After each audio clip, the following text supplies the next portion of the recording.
I believe communication is necessary for health literacy and includes listening, hearing, and seeing a person as an individual. For me, as an autistic adult, communicating has been one of the greatest challenges in all areas of my life, including healthcare. First, some relevant information regarding healthcare issues for autistic people is that research has shown autistic people tend to live 18 years less than non-autistic people. Also, one of the defining aspects of autism, difficulty in communicating and interacting with others socially, hinders the ability to gain access to health care needed to offset that research, indicating a shortened lifespan. So communication in healthcare is extremely important to me as an autistic adult. In my experience, the lack of understanding and huge gaps in communication between patients, doctors, and behavioral health care providers can cause harm in misdiagnoses, reduce the success of treatment plans, and ultimately not address my actual healthcare needs as a patient. Along with healthcare concerns, many autism diagnoses come with at least one, if not more, co-occurring mental health diagnoses, which are often complicated by poor behavioral health in areas such as social withdrawal and isolation, perseveration on negative thoughts, self-harm, pervasive aloneness, poor social skills, and high levels of anxiety. The roots of those struggles are all firmly planted in miscommunication.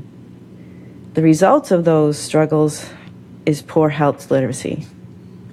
I'm going to share with you some communication issues I've personally experienced while trying to get help from physical, mental health care providers, which have resulted in a drop in health literacy in the moment. The first experience includes both my husband and I when we were patients of a primary care physician, Dr. A. I went to our doctor for help when my husband started getting sicker mentally because he wouldn't go to get help for himself.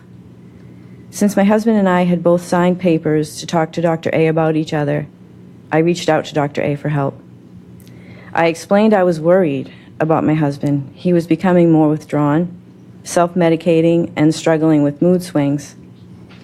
Dr. A agreed to pay close attention at my husband's next appointment to see if he saw anything to be concerned about. The next time I went to our doctor, he told me he had seen my husband, and my husband had presented fine, which I had previously suggested was a distinct possibility. The next thing my doctor told me was, you should try to be a nicer wife, and your husband might feel better. Try to smile more. Make him a delicious meal, bring him his slippers, and show him that you love him. I couldn't even speak. I left the office that day and never went back. I had done everything I knew to do at the time to reach my husband, including talking to our doctor. My doctor never asked me, also his patient, how I was doing. He left me with no answers, no referrals, with closed communication lines, and nowhere that I knew of at the time to go for help. Furthermore, I was inadvertently told that the problem was me. Experiencing a doctor blaming me for something that ultimately ended in my husband dying by suicide affected how I trusted any doctor, any type of doctor, for a long time. I still struggle to trust years later. After my husband died by suicide, that conversation with Dr. A went through my mind over and over again. It brought blame and guilt that was not mine to bear. I believe that doctor brought his own philosophy, his own prejudices, his own preconceived notions into our conversation that day, which hurt me emotionally in the process. I've wished many times that Dr. A was humble enough that day when I trusted him and thought he was safe to tell me my question was out of the scope of his medical knowledge and referred me to somebody who could help us. I've also wished many times that Dr. A saw me as a patient that day I turned to him for help instead of just a bad wife. This particular experience has several factors that led to communication failure. One is when my husband presented fine, my doctor laid the blame on me. He didn't know me well enough to judge my ability as a wife, and it's subjective anyway. The doctor also neither referred my husband to any mental or behavioral health care provider, nor talked to me about any further help I might need for myself at that time in our lives. I believe the doctor brought his own beliefs about what a wife should be into our conversation, which was inappropriate at best. So take those factors and what resulted from that communication for me, and the resulted was anxiety, lack of trust, blame, guilt, and no help. What I sought when I first went to see Dr. A was to communicate my situation, get my husband some help, and relieve my anxiety. What I learned was communication must be a cooperative endeavor between two or more people in order to work properly. The next experience I'm going to share with you encapsulates many aspects of communication difficulties. It is an ongoing communication disaster that started earlier this year. I believe this story is going to be a solid example of both problems and solutions in communicating between patients and doctors.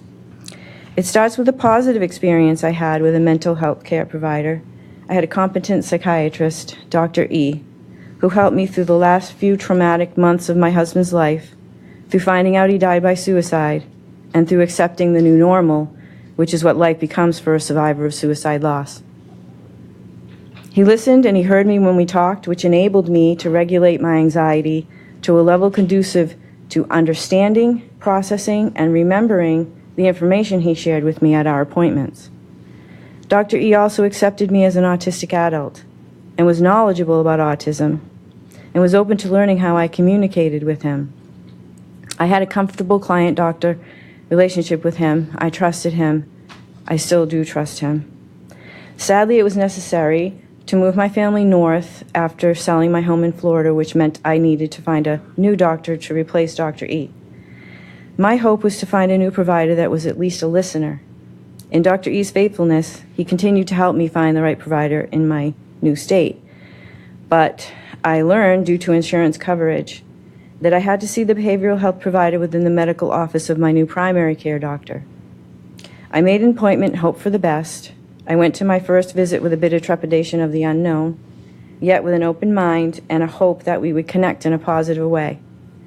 My introduction to Dr. L was of her telling me about herself. She talked about the prestigious college she graduated from, the successful practice she had in New York City, and how well she helps her clients, but never asked me about myself. Then I was told I had to answer a questionnaire that would go at a good, fast pace and to answer as honestly as possible. The questionnaire was full of inquiries about medical history, childhood, marriage, and traumas from my past. Dr. L didn't look at me as she started asking the questions and writing down the answers. And she didn't look at me as she continued to fire questions at me. She just typed and went to the next question as fast as possible, which is what she said she was going to do, but my processing speed is negatively correlated to my level of anxiety, which was getting very, very high. And I needed a minute to process my thoughts so I could focus on each question, but they kept coming too fast. Meanwhile, I was answering as honestly as possible, like she had requested, and as the questions brought up more and more traumatic memories from my past, my anxiety heightened to a level where tears came, and I was trying to regulate myself, still answer question after question of very difficult times in my life. I'm sure Dr. L could hear the anxiety in my voice, could tell I was in tears, and yet she relentlessly kept up the pace of questions. Many of you may be thinking, why didn't I speak up? Well, due to the neurologic makeup of my autistic mind, the more anxiety I experience, the less I'm able to talk. My behavior in those instances could be mistaken as being okay by professionals not familiar with autism. My anxiety doesn't heighten to a point where screaming or slamming things around or experiencing a meltdown happens. The more anxiety and mental anguish I feel, the quieter I become. It's during those times I need the most help. But I don't receive it because many doctors, both physical and mental health providers, see quiet as calm and okay. I believe they see me as a non-autistic person displaying non-autistic behaviors. I need doctors to know my behaviors will differ from a non-autistic person. I need them to listen to me and believe what I am saying about myself. My negative experience with that questionnaire was not about remembering the traumas that were brought up. It was about reliving the traumas as if they had just happened due to PTSD which developed in the months after my husband's suicide. I felt as if I had just experienced multiple traumas all over again. I felt I was left with vivid memories, overlapping and swirling all together around in my thoughts. I was sure, though, when the questions were done, she would help me regulate, to bring my anxiety down and to talk a bit about feeling safe again. I was wrong. When she finished, she looked at me and said, "I have the authority to hospitalize you and keep you there until I feel you are ready to leave." She might as well have told me she was going to put me in prison without due process and throw away the key. I was horrified. Her words are seared in my mind. I do know it set me back weeks in my journey to health and healing. I don't remember what the questions were or anything about the time with her except for the rapid pace, the high anxiety, and her words about what authority she had over me. My anxiety was too high. I found it very difficult to trust anyone trying to help me. I couldn't regulate my anxiety in any aspects of my life and felt at any time Dr. L could take me away from my children and I could be gone from them as long as she saw fit. I was frightened. I felt there was no place that was safe, not even my own home, and that there was nothing I could do about it. I was afraid to even speak to her for fear of being misunderstood and hospitalized. Who would believe me over her? Unfortunately, due to the way my insurance works, she is the only option I have to choose from. During the time after the first appointment, I talked to my psychologist, Dr. D, who had been helping me for some time. She offered to help by calling the new psychiatrist to explain a bit about me and how I communicate. I was relieved for the help, yet extremely nervous and convinced the psychiatrist would never believe Dr. D either. What I learned was Dr. L's perception of what happened was different than mine. What I understood was the difference of being able to be open and honest with a doctor, Dr. D, versus being intimidated and scared about the authority a doctor may have over a patient, Dr. L.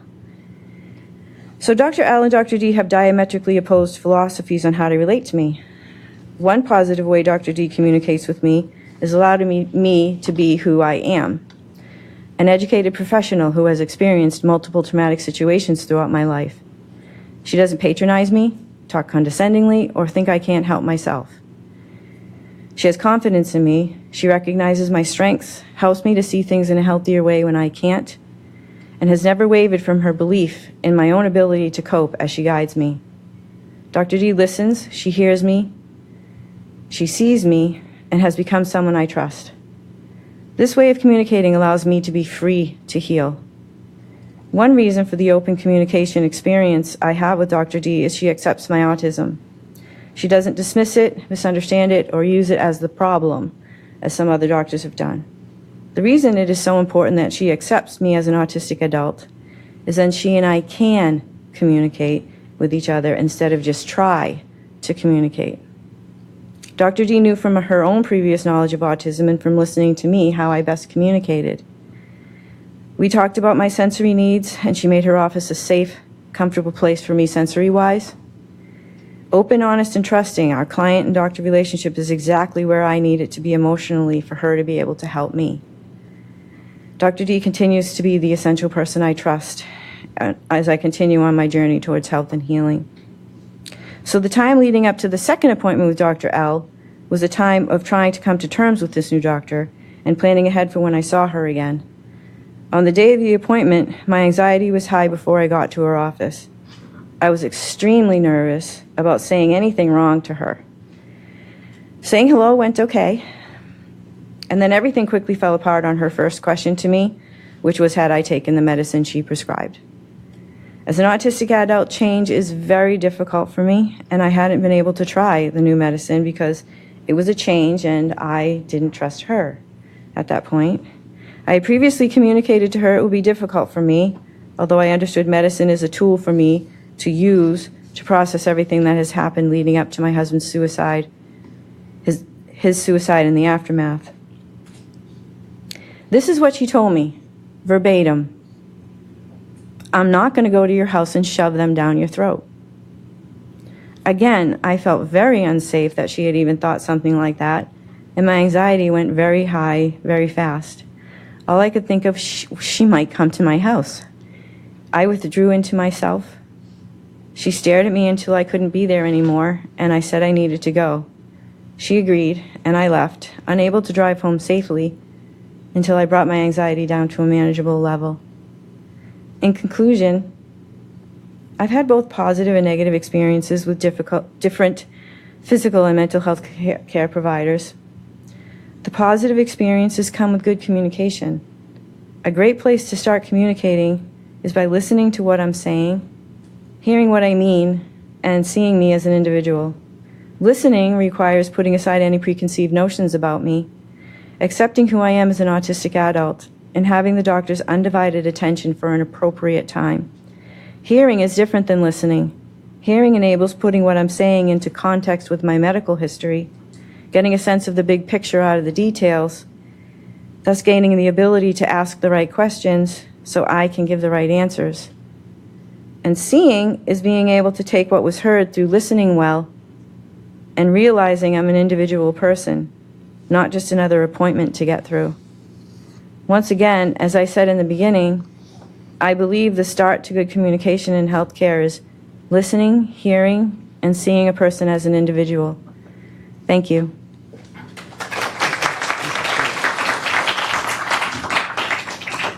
Lisa, I want to thank you very much for sharing your stories and your insights. I think extremely important for us to understand. In addition, critical to what you said is the importance of health literate communication and trust. The absence of communication doesn't allow trust between individuals, and you made that very clear. So thank you. By the way, today's Lisa's birthday, so happy birthday.